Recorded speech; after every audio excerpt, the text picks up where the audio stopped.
Apakah Anda tahu tentang genre dalam Perjanjian Lama? Mungkin Anda seorang Kristen yang baru atau mungkin sudah lama, namun tidak tahu apa itu genre dalam Perjanjian Lama dan mengapa genre itu penting. Hari ini kita akan membahas lebih jauh mengapa penting memahami genre dalam Alkitab. Setidaknya ada 5 genre dalam Perjanjian Lama dan mengetahui genre sangat penting untuk memahami apa yang kamu baca. Dan apa yang dimaksud dengan genre ini adalah jenis tulisan yang dicirikan oleh bentuk dan isi tertentu. Mengenali genre penting karena membantu kita untuk mengidentifikasi apa yang penting dari isi teks itu sendiri. Perjanjian Lama adalah 39 kitab pertama dalam Alkitab.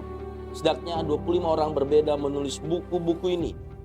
Jadi, jika kita ingin memahami Perjanjian Lama, kita harus memahami berbagai genre dalam kitab-kitab tersebut. Dan kalau kita melihat lebih luas lagi dan melihat lebih jauh lagi, Alkitab bukan satu buku, tetapi sebenarnya seperti perpustakaan yang terdiri dari 66 buku. Dan 66 buku ini ditulis lebih dari 1500 tahun. Bahkan ditulis oleh sekitar 40 penulis dengan zaman dan abad yang berbeda dan berbagai bidang sosial ekonomi dan dalam 3 bahasa, Ibrani, Aramaik, dan Yunani. Genre pertama yang perlu kita tahu adalah hukum. Dalam Perjanjian Lama dibahas melalui 5 kitab pertama itu Kejadian, Keluaran, Imamat, Bilangan, Ulangan yang juga disebut kitab Pentatuk yang ditulis oleh Musa. Ini adalah termasuk berbicara tentang undang-undang pemerintahan bangsa Israel, bangsa pilihan Tuhan, ada pedoman, ada tugas keagamaan, ada tugas tentang keimaman. Dan hukum ini adalah untuk mencakup tanggung jawab bagi orang Israel. Petunjuk ini mencakup perintah khusus dalam Keluaran 20-40. Dari perintah-perintah ini yang paling terkenal adalah 10 perintah Allah dalam Keluaran 20 ayat 1-17. Dan juga kita belajar bahwa sebagian besar kitab Ulangan dibuat sebagai perintah bagi orang Yahudi. Sehingga kita boleh belajar bahwa hukum adalah bagian pertama genre dalam Perjanjian Lama. Genre kedua adalah sejarah. Berbicara tentang dari kitab Yosua sampai Ester. Belajar dari kepemimpinan Yosua masuk kepada zaman hakim-hakim, lalu kemudian ke zaman raja-raja. Dari Yosua, hakim-hakim, ke zaman raja-raja, raja yang terkenal kita tahu, Saul, Daud, dan kemudian Salomo. Lalu kemudian di era Salomo, karena ketidaktaatan dan pemberontakan Salomo, Israel terbelah menjadi 2, utara dan selatan. Dan akhirnya mereka masuk kepada babak di mana disiplin Tuhan dalam satu masa pembuangan di negeri Babel. Ini adalah genre kedua, yaitu kitab sejarah.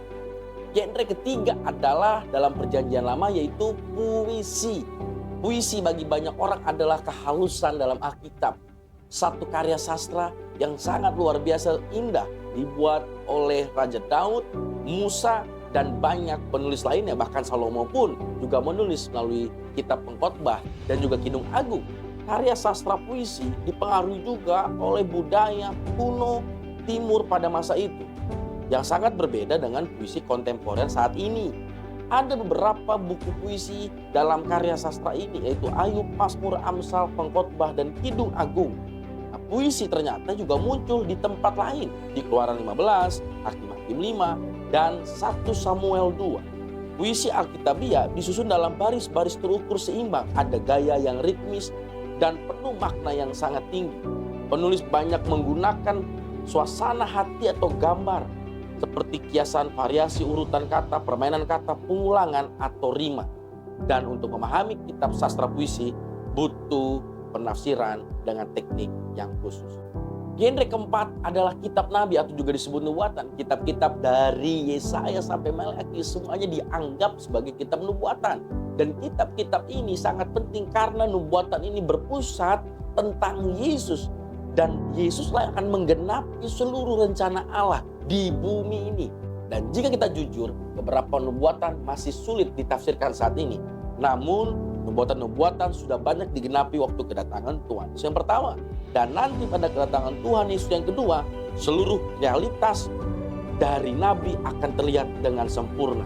Oleh karena itu dari kitab Nabi kita belajar tentang kejadian di masa depan, tentang bagaimana kita diperingatkan akan datangnya penghakiman, dan juga kita mendapat gambaran umum tentang rencana Tuhan, dan juga menantang kita orang percaya untuk hidup di dalam Tuhan.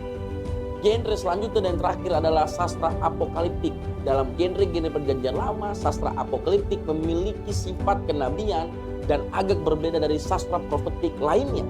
Dalam hal menangkap imajinasi, dalam literatur apokaliptik terdapat simbol, gambaran, dan prediksi yang sangat-sangat krusial mengenai bencana dan kehancuran. Kita menemukan jenis bahasa ini dalam Daniel, yaitu binatang dalam Daniel pasal ke-7, Yeskiel tentang gulungan dalam Yeskiel pasal 3, dan juga Zakaria, kaki dian emas dalam Zakaria pasal yang keempat. Sekali lagi, mengenali genre sangat penting untuk membantu kita mengidentifikasi teks-teks kitab yang kita baca supaya kita bisa memahaminya lebih jelas. Namun jangan lupa, tujuan utama kita belajar firman Tuhan, entah perjanjian lama atau perjanjian baru, adalah supaya kita semakin mengenal dan semakin bertumbuh dalam pemahaman tentang Yesus Kristus Tuhan, Juru Selamat hidup kita. Tuhan Yesus berkati. Shalom.